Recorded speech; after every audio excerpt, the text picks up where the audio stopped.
will you please raise the roof for a truly deserving Hero Award winner? Now, his name on the passport reads Shane Janik. I think I've got that right. But he's better known to all of us as Courtney Act. Please put your hands together.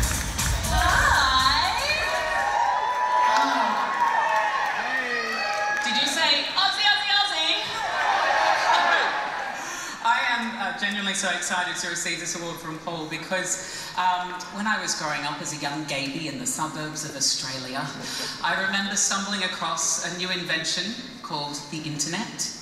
And I went on a little-known startup website called Amazon, and I ordered Lily Savage paying the rent.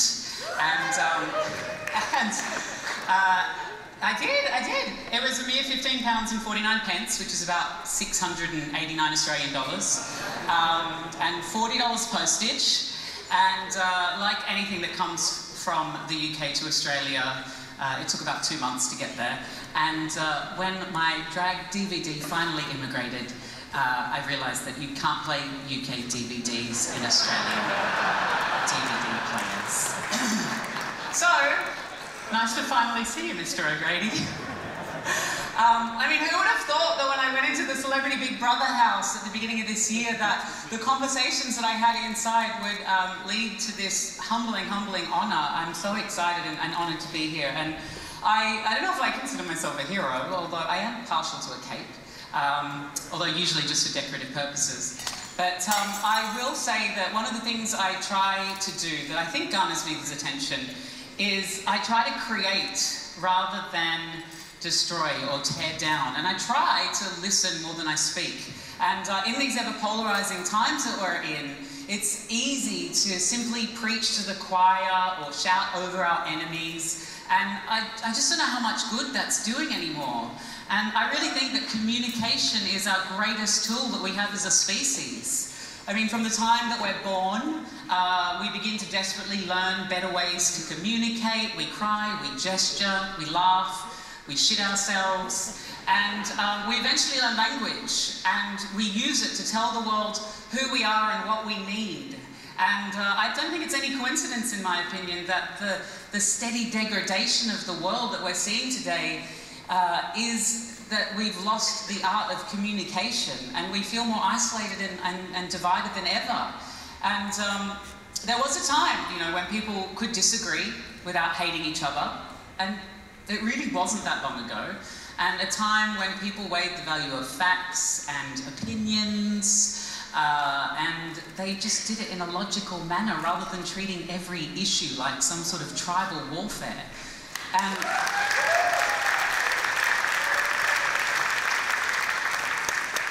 I really think one of the more heroic and revolutionary things that we can do on a daily basis is try to be humane first and correct second.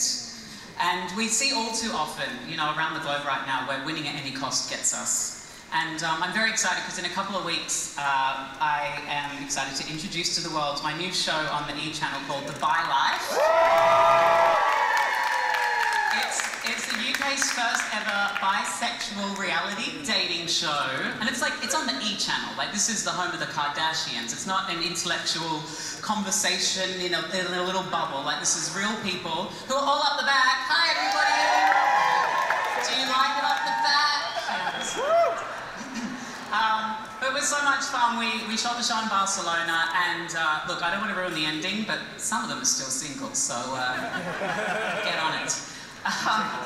But bi people make up the largest part of the LGBT+ community, but they're the least visible and the least represented, and often find it impossible to have healthy dialogue, even with people in our own community who are not enemies, because we have these knee-jerk reactions, and we start judging people before we even attempt to listen or empathise. And I would just genuinely like to say thank you to the wonderful people at Attitude for this award. And I would like to say thank you to my wonderful manager, Wendy Richards, who's been with me through thick and thin. My mum and my dad and my sister, who have given me the privilege that I don't think I'll ever truly understand, and that's having a family who unequivocally supports and accepts me. And I'd also like to thank my January TV bromance, Mr. Andrew. Brady.